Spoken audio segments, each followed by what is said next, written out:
Assalamualaikum warahmatullahi wabarakatuh. Saya Remada Selvia dengan NIM 205211216 dari kelas MBS 1F akan mengerjakan tugas ujian akhir semester Dasar Ekonomi Islam pada semester 1 kali ini. Di sini saya akan memaparkan beberapa materi. Yang pertama yaitu ada pengertian ekonomi Islam, selanjutnya adalah jenis-jenis dan pemahaman ekonomi, lalu ada permintaan dan penawaran dalam Islam, dan yang terakhir yaitu kebijakan fiskal dalam Islam.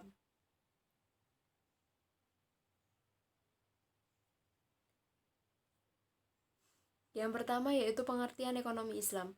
Ekonomi dalam Islam adalah ilmu yang mempelajari segala perilaku manusia dalam memenuhi kebutuhan hidupnya dengan tujuan memperoleh falah, yaitu kedamaian dan kesejahteraan dunia dan akhirat.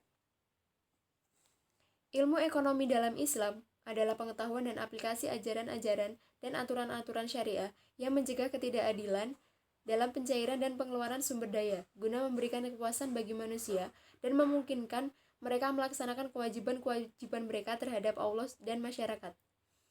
Kata Islam tentunya isu defisit ekonomi Islam sangat terkait sekali dengan wacana Islamiyah, yaitu ilmu pengetahuan. Dimaknakan sebagai segala pengetahuan yang terbukti kebenarannya secara ilmiah yang mampu mendekatkan manusia kepada Allah. Ekonomi Islam adalah satu-satunya agama yang sempurna yang mengatur seluruh sendi kehidupan manusia dan alam semesta. Kegiatan perekonomian manusia juga diatur dalam Islam dengan prinsip ilahiyah. Harta yang ada pada kita sesungguhnya bukan milik manusia, melainkan titipan dari Allah agar dimanfaatkan sebaik-baiknya demi kepentingan umat manusia, dan pada akhirnya semua akan kembali kepada Allah.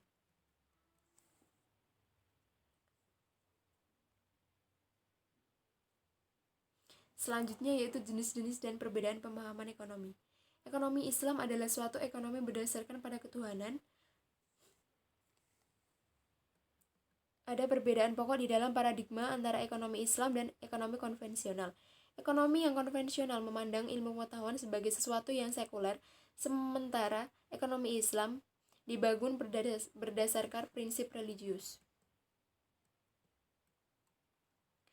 Analisis perbedaan ekonomi konvensional dan ekonomi Islam. Pertama, yaitu rasionalitas dalam ekonomi konvensional adalah rasionalitas economic man, yaitu tindakan individu dianggap rasional jika bertumpu pada kepentingan diri sendiri, yang menjadi satu-satunya tujuan bagi seluruh aktivitas. Ekonomi konvensional mengabaikan moral dan etika dan hanya sebatas kepentingan di dunia tanpa memikirkan kepentingan di akhirat. Sedangkan ekonomi Islam hendak membentuk manusia ekonomi yang berkarakter Islam atau Islamic Economic Man. Islamic Economic Man dianggap perilaku rasional jika konsisten dan prinsip-prinsip Islam yang bertujuan untuk menciptakan masyarakat yang seimbang. Tauhidnya mendorong untuk senantiasa yakin bahwa Allah lah yang berhak membuat rules-nya untuk mengantarkan kesuksesan hidup di dunia dan di akhirat. Kedua, tujuan utama ekonomi Islam adalah untuk mencapai falah di dunia dan di akhirat. Sedangkan ekonomi konvensional semata-mata kesejahteraan duniawi. Ketiga, Islam lebih menekankan pada konsep need daripada want. Dalam menuju maslahnya, mereka need lebih bisa diukur daripada want. Menurut Islam, manusia mesti mengendalikan dan mengarahkan want dan need sehingga dapat membawa maslahnya dan bukan mudaratnya untuk kehidupan dunia dan akhirat. Yang keempat, orientasi dan keseimbangan konsumen dan produsen dalam ekonomi konvensional adalah semata-mata untuk keuntungan. Semua tindakan ekonominya diarahkan untuk mendapatkan keuntungan yang maksimal. Jika tidak demikian, justru dianggap tidak rasional. Lain halnya dengan ekonomi Islam yang tidak hanya ingin mencapai keuntungan ekonomi, tetapi juga mengharapkan keuntungan rohani dan al-falah. Keseimbangan antara konsumen dan produsen dapat diukur melalui asumsi-asumsi secara keluk. Dalam dunia ekonomi, konvensional tidak memiliki bentuk yang tunggal, ia memiliki ragam yang tidak selalu sama di antara negara-negara yang menerapkannya, dan seringkali berubah-ubah dari waktu ke waktu. Hal ini dapat disebabkan oleh dua hal. Yang pertama, yaitu ada banyak ragam pendapatan dari para pemikir. Kedua, definisi konvensional selalu berubah-ubah sesuai dengan situasi dan kondisi, dan modifikasi ini telah berlangsung berabad-abad. Dengan demikian, pengertian konvensional sebagaimana dimaksud dalam pemikiran para ahli mungkin tidak lagi dijumpai pada secara murni.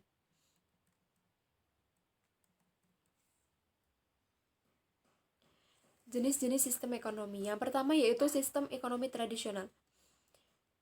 yaitu suatu sistem dalam organisasi kehidupan ekonomi berdasarkan kebiasaan, tradisi masyarakat secara turun-temurun yang mengendalikan faktor produksi yang ada. Kelebihan dari sistem tradisional adalah adanya semangat kekeluargaan dan kejujuran dari setiap individu dalam memenuhi kebutuhan hidupnya. Kelebihan dari sistem ekonomi ini adalah kehidupan perekonomian berjalan atas dasar kejujuran karena tujuannya untuk memenuhi kebutuhan hidup, bukan untuk mencapai keuntungan. Lalu ada hubungan antar individu di masyarakat masih sangat kuat dan sangat saling tolong-menolong.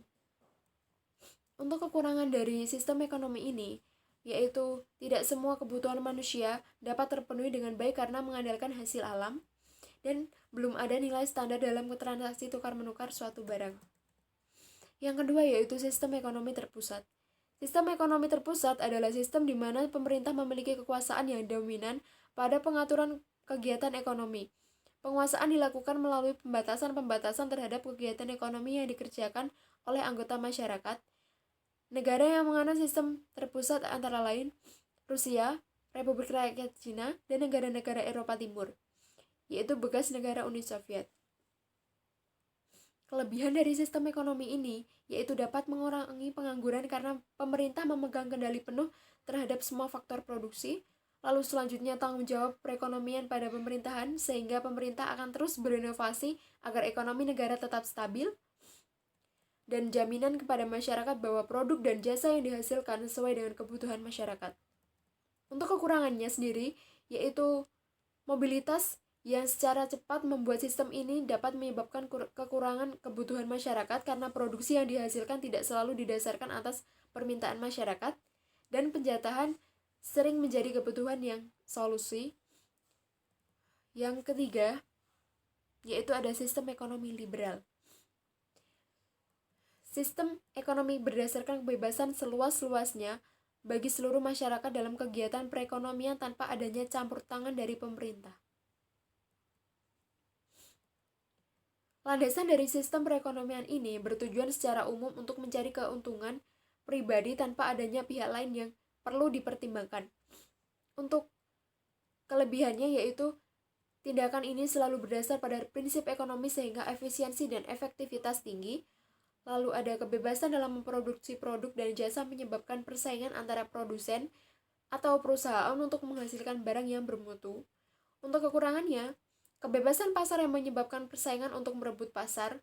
Hal ini menyebabkan terbentuknya monopoli, kolusi, usaha, dan konglomerasi sehingga mengancam perusahaan yang lemah dan mendorong semakin terlihatnya kesenjangan antara golongan ekonomi kuat dengan golongan ekonomi lemah.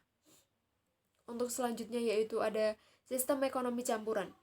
Sistem ekonomi campuran adalah suatu sistem ekonomi yang di satu sisi pemerintahan memberikan kebebasan kepada masyarakat untuk berusaha melakukan kegiatan ekonomi.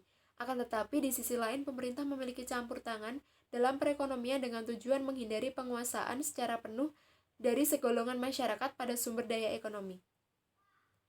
Kelebihan pada sistem ekonomi ini adalah setiap hak individu akan diakui, penetapan harga dalam perekonomian akan terkendali, dan sektor ekonomi diarahkan untuk kepentingan masyarakat.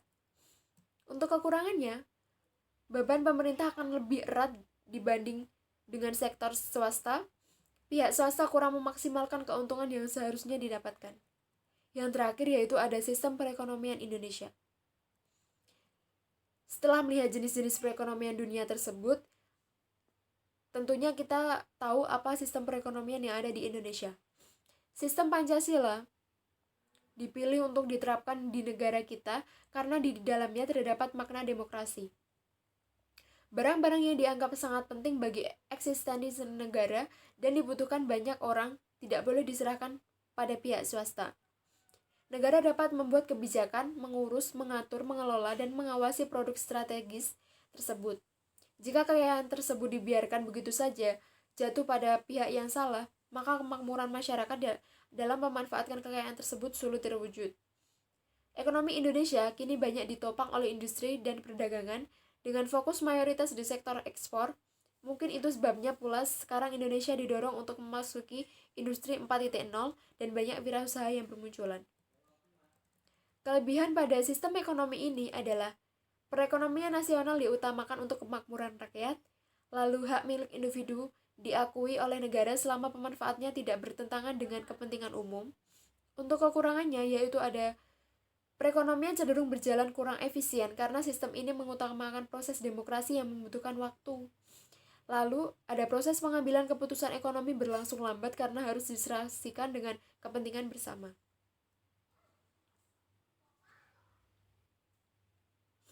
Yang selanjutnya yaitu ada ekonomi mikro dan ekonomi makro. Ekonomi mikro adalah ilmu ekonomi, cabang dari ilmu ekonomi yang mempelajari perilaku konsumen, serta penentuan harga-harga dan kuantitas faktor input barang dan jasa yang diperjualbelikan. Ekonomi mikro merupakan suatu cabang ilmu ekonomi yang mempelajari tentang kegiatan perekonomian hanya pada bagian kecilnya. Sedangkan ekonomi makro merupakan suatu cabang ilmu ekonomi yang mempelajari tentang kegiatan perekonomian yang secara menyeluruh.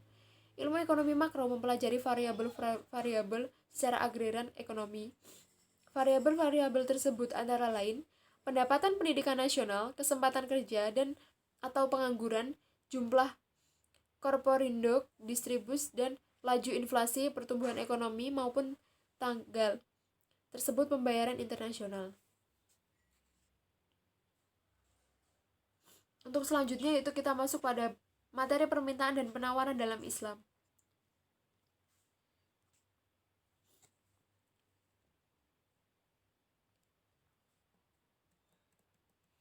Permintaan adalah sejumlah barang atau jasa yang diinginkan dibeli atau dimiliki pada berbagai tingkat harga pada waktu tertentu. Fungsi permintaan dalam ilmu ekonomi adalah menunjukkan hubungan antara harga barang dan jumlah barang yang diminta oleh masyarakat. Hukum permintaan, yaitu bila harga suatu barang naik, maka permintaan tersebut akan turun. Sebaliknya, bila harga barang tersebut turun, maka permintaan akan naik. Faktor-faktor yang mempengaruhi permintaan. Yang pertama yaitu ada pendapatan. Semakin tinggi pendapatan seseorang, permintaan terhadap suatu barang akan meningkat, walaupun harga barang tersebut tidak berubah. Yang kedua yaitu harga barang-barang yang lain yang terikat. Permintaan terhadap susu murni akan meningkat apabila harga bubuk naik. Itu salah satu contohnya. Yang selanjutnya yaitu selera. Selera, permintaan terhadap sepatu olahraga dengan alas tipis sekarang ini masih rendah. Sebaliknya, sepatu olahraga dengan alas tebal seperti Nike, Adidas, dan sebagainya semakin meningkat. Hal itu terutama karena pada perubahan selera. Yang terakhir yaitu jumlah penduduk. Jumlah penduduk, semakin besar jumlah penduduk di suatu daerah, semakin banyak permintaan terhadap suatu produk di daerah tersebut. Permintaan beras di Indonesia setiap tahun selalu naik. Tentu saja, karena jumlah penduduk di Indonesia semakin lama semakin banyak. Sehingga jumlah beras yang dibutuhkan untuk memenuhi kebutuhan mereka pun semakin banyak. Ini tercermin dalam permintaan beras yang selalu naik.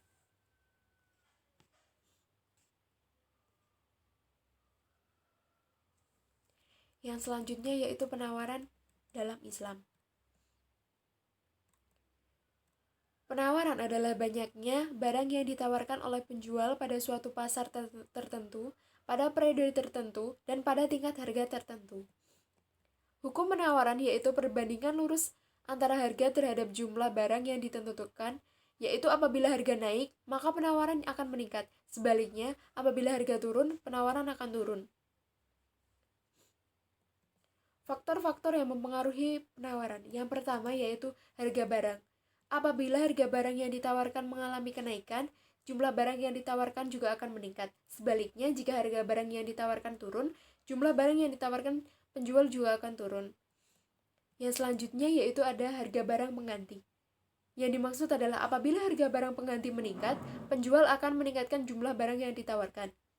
Selanjutnya yaitu ada biaya produksi, berkaitan dengan biaya yang digunakan dalam proses produksi seperti biaya untuk membeli bahan baku, gaji pegawai, penolong, dan lain sebagainya. Yang terakhir ada kemajuan teknologi, yaitu sangat berpengaruh terhadap besar kecilnya barang yang ditawarkan. Adanya teknologi yang lebih modern akan memudahkan produsen dalam menghasilkan barang dan jasa. Lalu ada satu lagi, maksud saya dua, yaitu yang pertama pajak. Ketetapan pemerintah terhadap suatu produk sangat berpengaruh terhadap tinggi rendahnya harga. Yang terakhir, yaitu perkirakan harga pada masa depan. Jika perusahaan memperkirakan harga barang dan akan naik, sedangkan penghasilan masyarakat tetap, maka perusahaan akan menurunkan jumlah barang dan jasa yang ditawarkan.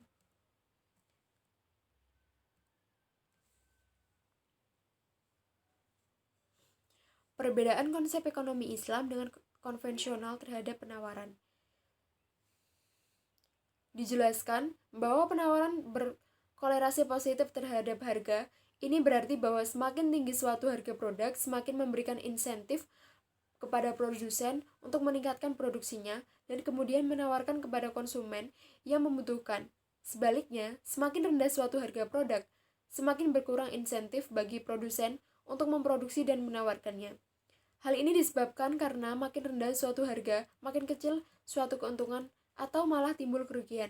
Sebagai suatu agen ekonomi yang rasional, produsen akan memutuskan produksinya. Dengan demikian dapatlah digambarkan dalam sebuah diagram di mana sumbu vertikal adalah harga dan sumbu horizontal adalah jumlah produk yang ditawarkan kepada masyarakat. Bahkan kurva penawaran sebagai kurva yang naik ke kanan. Kedudukan kurva ini bisa berpindah dan bergeser bergantung pada faktor-faktor yang mempengaruhinya.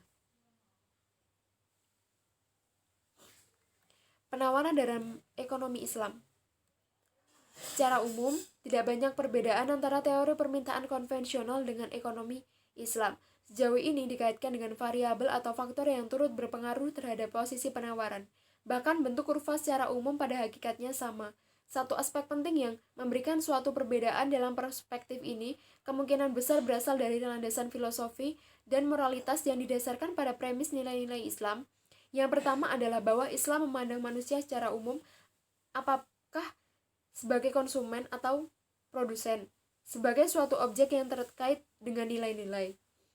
Nilai-nilai yang paling pokok yang didorong oleh Islam dalam kehidupan perekonomian adalah kesederhanaan, tidak silau dengan gemerlapnya kenikmatan duniawi dan ekonomis.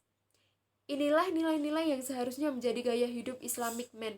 Yang kedua adalah norma-norma Islam yang selalu menemani kehidupan manusia, yaitu halal dan haram. Produk-produk dan transaksi pertukaran barang dan jasa tunduk kepada norma ini. Hal-hal yang diharamkan atas manusia itu pada hakikatnya adalah barang-barang atau transaksi-transaksi yang berbahaya bagi diri mereka dan kemaslahatannya. Namun demikian, bahaya yang ditimbulkan itu tidak selalu dapat diketahui dan dideteksi oleh kemampuan indrawi atau akal manusia dalam jangka pendek. Sikap yang benar dalam menghadapi persoalan ini adalah kepatuhan kepada diktrum disertai pencarian hikmah dan dibalik itu. Dengan kedua batasan ini, maka lingkup produksi dan pada gilirannya adalah lingkup penawaran itu sendiri dalam ekonomi Islam menjadi lebih sempit daripada yang dimiliki oleh ekonomi konvensional.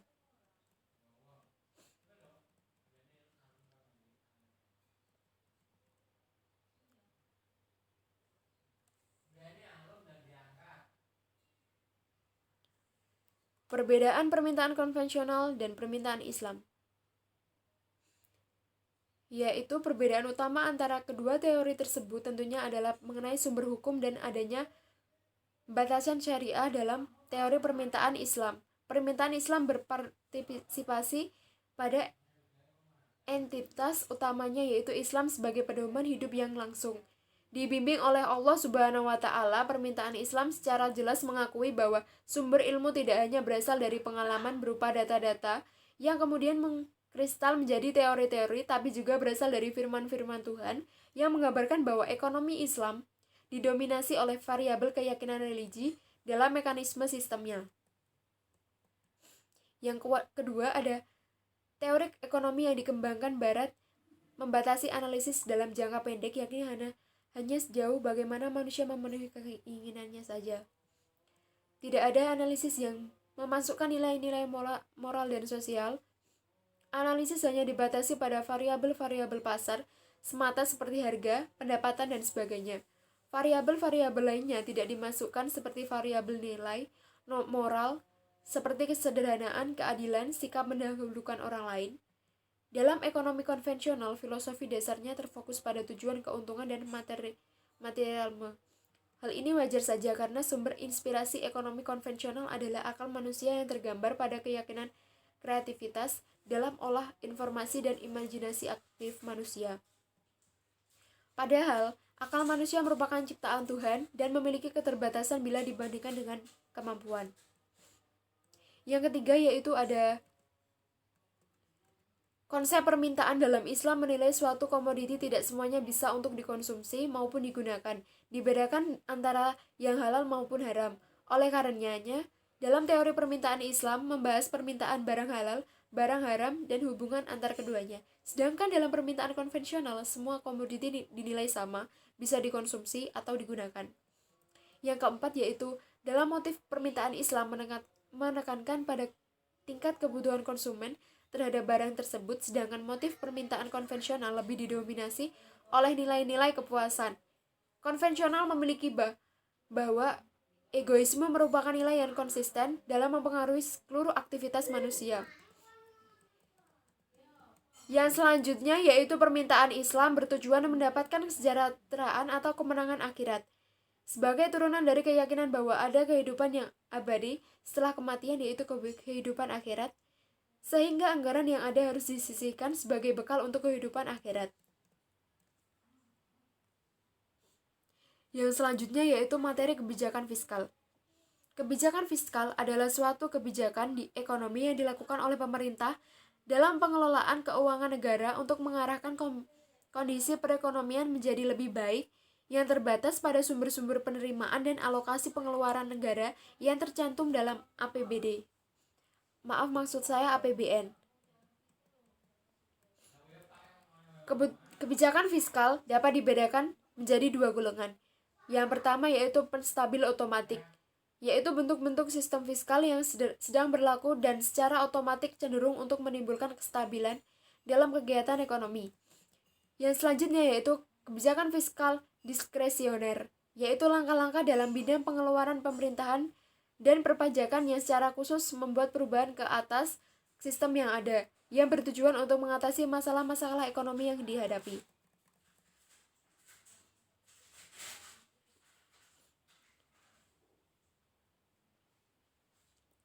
Kebijakan fiskal memiliki tujuan untuk mencegah pengangguran dan menstabilkan harga. Implementasinya untuk menggerakkan pos penerimaan dan pengeluaran dalam anggaran pendapatan dan belanja negara atau APBN.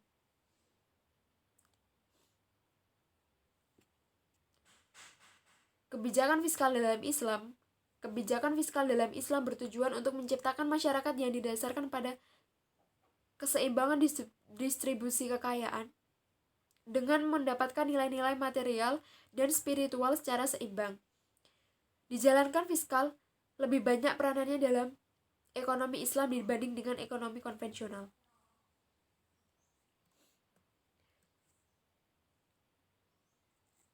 Penyebab kebijakan fiskal lebih digunakan di ekonomi Islam daripada ekonomi konvensional. Yang pertama karena peranan moneter relatif lebih terbatas dalam ekonomi Islam dibanding dengan ekonomi konvensional yang tidak bebas bunga. Yang selanjutnya yaitu dalam ekonomi Islam, pemerintah harus memungut zakat dari setiap muslim yang memiliki kekayaan melebihi jumlah tertentu dan digunakan untuk tujuan sebagaimana tercantum dalam Quran Surat At-Taubah ayat 60. Yang selanjutnya yaitu ada perbedaan substansi antara ekonomi Islam dan ekonomi non-Islam dalam peranan pengelolaan utang publik. Hal ini karena utang dalam Islam adalah bebas bunga, sebagai besar pengeluaran pemerintah dibiayai dari pajak atau berdasarkan atas bagi hasil. Dengan demikian, ukuran utang publik jauh lebih sedikit dalam ekonomi Islam dibanding ekonomi konvensional. Menurut Matt Weil, setidaknya ada 3 tujuan yang hendak dicapai kebijakan fiskal dalam ekonomi Islam. Yang pertama yaitu Islam mendirikan tingkat kesetaraan ekonomi dan demokrasi yang lebih tinggi. Ada prinsip bahwa kekayaan seharusnya tidak boleh hanya beredar di antara orang-orang kaya saja.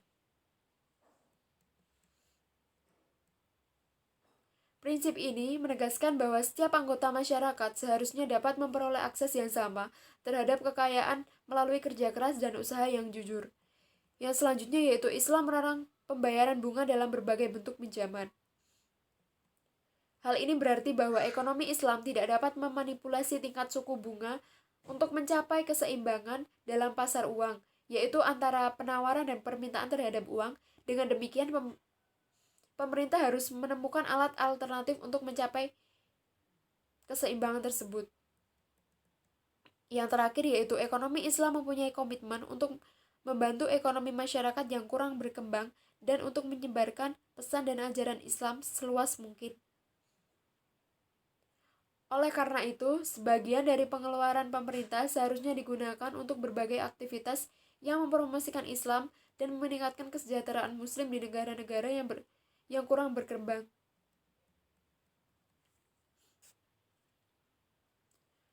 Kebijakan fiskal dalam ekonomi Islam. Kebijakan fiskal dalam ekonomi Islam dibagi menjadi 3.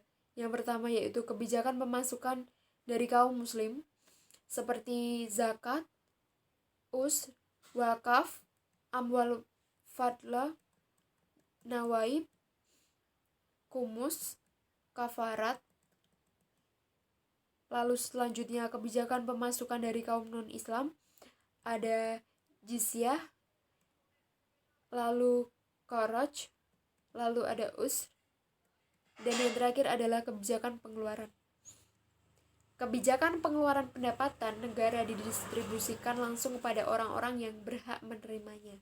Di antara golongan yang berhak menerima pendapatan adalah berdasarkan atas kriteria langsung dari Allah yang tergambar di Al-Quran dan Quran surat At-Taubah ayat 90 yang berbunyi, sesungguhnya zakat-zakat itu hanyalah untuk orang-orang fakir, orang-orang miskin, pengurus-pengurus zakat, para mu'alaf yang dibujuk hatinya untuk memerdekakan budak, orang yang berhutang untuk jalan Allah, dan orang-orang yang sedang dalam perjalanan, sebagai sesuatu ketetapan yang Allah wajibkan, dan Allah Maha Mengetahui lagi Maha Bijaksana.